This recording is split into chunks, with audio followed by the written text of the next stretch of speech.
Daily taste the daily. కొంతకాలం వరకు ఆ జిల్లాలో బంగ్లా పాలిటిక్స్ నడిచాయి. వాళ్ళు చెప్పిన వాళ్ళకే పార్టీలో పదవులు వచ్చేవి. మరి ఈసారి అధ్యక్షుడి నియామకంలో ఎలా గుర్తెప్పింది? బంగ్లా ప్రతిపాదించిన వ్యక్తికి కాకుండా ఎవరికి ఆ పదవిని కట్టబెట్టారు? పాత వ్యక్తినే కొనసాగించడానికి కారణమేంటి? నిబంధనలకు విరుద్ధంగా ఒక్కరికే జోడు పదవులను పార్టీ హైకమాండ్ ఎలా అప్పగించింది? ఆ జిల్లాలో అసలేం జరుగుతోంది? విజయనగరం జిల్లా టీడీపీలో తొలినాళ్ల నుంచి ఒకే ఒక సెంటర్ ఆఫ్ పవర్ ఉండేది. ఆ బంగ్లాలో తీసుకున్న నిర్ణయమే పార్టీ హైకమాండ్కు సైతం శిరోధార్యమట.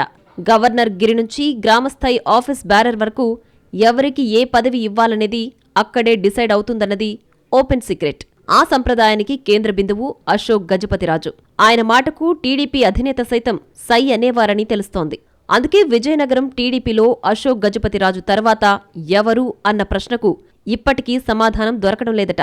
నిజానికి బంగ్లా పాలిటిక్స్ అంటే మామూలు వ్యవహారం కాదనేది జిల్లా నేతల మాట. ఎదిరిస్తే రాజకీయ మూల్యం చెల్లించుకోక తప్పదన్న భయం క్యాడర్లో ఎప్పట్నుంచో పాతుకుపోయిందట. అందుకే బంగ్లా చుట్టూ తిరిగేవాళ్లపై ఎన్ని విమర్శలున్నా వదులుకోరనే టాక్ నడుస్తుండేది.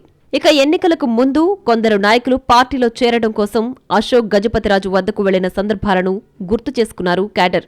ఆ సమావేశంలోనే ప్రస్తుత మంత్రి కొండపల్లి కుటుంబాన్ని ఉద్దేశించి వీళ్లు కిరికిరిగాళ్లు, మీరు ఇష్టపడే పార్టీలోకి వస్తున్నారా అనే వ్యాఖ్యలు చేశారట అశోక్ గజపతిరాజు. ఆ మాటకు అక్కడున్న వాళ్లంతా ఒక్కసారిగా షాక్ అయ్యారని సమాచారం. అలా బంగ్లా మాటే పార్టీకి వేదవాక్యంగా కొనసాగిన కాలం అది. గతంలో మంత్రిగా పనిచేసిన కిమిడి మృణాలిని విషయంలోనూ అదే పరిస్థితి ఉండేదట. రాజుగారి మాటే ఆమె రాజకీయానికి మార్గదర్శకం అయ్యిందని రాజకీయ వర్గాల్లో అప్పట్లో ప్రచారం నడిచింది. ఇంతకాలం బాగానే సాగిన వ్యవహారాల్లో ఇప్పుడు చాప కింద నీరులా మార్పులు జరుగుతున్నాయని పార్టీ వర్గాల్లో టాక్ వినిపిస్తోంది. ఎవరికి వారు పావులు కదుపుతూ పదవులు దక్కించుకుంటున్నారనే గుసగుసలు వినిపిస్తున్నాయి. దీంతో ఇప్పుడు బంగ్లా మాటకు విలువ తగ్గిందని చెప్పుకుంటున్నారట సొంత పార్టీ నాయకులు. ప్రస్తుతం ఇదే చర్చ క్యాడర్లోనూ మొదలైంది. కానీ ఈ విషయం మాత్రం బయటకు రానివ్వడం లేదని టాక్ నడుస్తోంది. విజయనగరం టీడీపీ జిల్లా అధ్యక్షుడి ఎంపికే ఇందుకు నిదర్శనమని పార్టీ వర్గాలు చెబుతున్నాయి. బంగ్లా మాటకు ఈసారి చుక్కెదురైందనే డైలాగ్ వినిపిస్తోంది. బంగ్లాను వదిలినట్లుగా ఉన్న కొందరు పెద్దలు తెరచాటు రాజకీయాలు చేస్తున్నారని పొలిటికల్ సర్కిల్స్లో ప్రచారం జరుగుతోంది. తమ పదవులను కాపాడుకోవడం కోసం లైన్ క్లియర్ చేసుకుంటున్నారనే విమర్శలు సైతం వినిపిస్తున్నాయి. బంగ్లా హవా కొనసాగితే రాబోయే రోజుల్లో తమకు ముప్పు ఉంటుందన్న భయం వెంటాడుతోందట.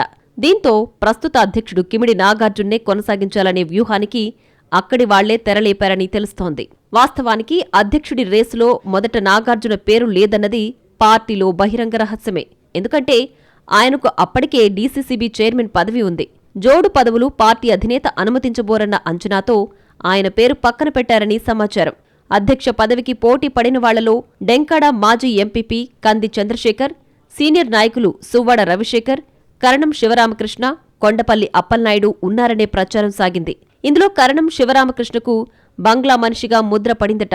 అశోక్ గజపతిరాజు సిఫార్సులు, స్థానిక ఎమ్మెల్యే, ఎంపీ మద్దతు ఉందన్న టాక్ గట్టిగానే నడిచింది. మిగిలిన ఎమ్మెల్యేల్లో కొందరు సువ్వాడకు, మరికొందరు చంద్రశేఖర్కు మద్దతుగా నిలిచారు. అయితే శివరామకృష్ణకు అధ్యక్ష పీఠం ఇస్తే కొందరికి రాజకీయ ఇబ్బందులు వస్తాయన్న భయం ఉందని తెలుస్తోంది. దీంతో బ్యాక్డోర్ ప్లాన్లో అడ్డుకట్ట వేసినట్లు ప్రచారం నడిచింది. ఇన్ఛార్జి మంత్రి మనిషిగా సువ్వాడకు గుర్తింపుందట. ఆ పెత్తనాన్ని తగ్గించాలని పడని అదే వర్గం అడ్డు తగిలిందన్న ఆరోపణలు సైతం ఉన్నాయి. చివరికి నాగార్జున్నే కొనసాగిస్తే చాలనే వాదనను పైకి తీసుకొచ్చి తమ పంథాను నెగ్గించుకుంటున్నారట. ఈ పరిణామాలతో బంగ్లా మాటకు ఈసారి విలువ లేకుండా పోయిందన్న భావన టీడీపీలో బలపడుతోంది. ఇక ఈ పరిణామాలతో శత్రువుగా భావించిన వర్గానికి చెందిన వ్యక్తి పక్కకు పోయేలా చేయగలిగారన్న సంతృప్తి కొందరిలో కనిపిస్తోందని సమాచారం. ఈ మొత్తం వ్యవహారం పార్టీలో అందరికీ తెలుసు. కాని ఎవ్వరు కూడా నోరు మెదపడం లేదట.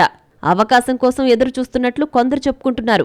అధ్యక్ష పదవి, డీసీసీబీ చైర్మన్ పదవి రెండూ ఒకరికే ఇవ్వడం విజయనగరం టీడీపీలో ఎప్పుడూ లేని సంప్రదాయమని పార్టీ నేతలే బాహాటంగా అంటున్నారని తెలుస్తోంది. ఇది భవిష్యత్తులో పార్టీలో కొత్త చిచ్చు రేపుతోందని విజయనగరం జిల్లా టీడీపీలో పెద్ద చర్చ జరుగుతోందని సమాచారం.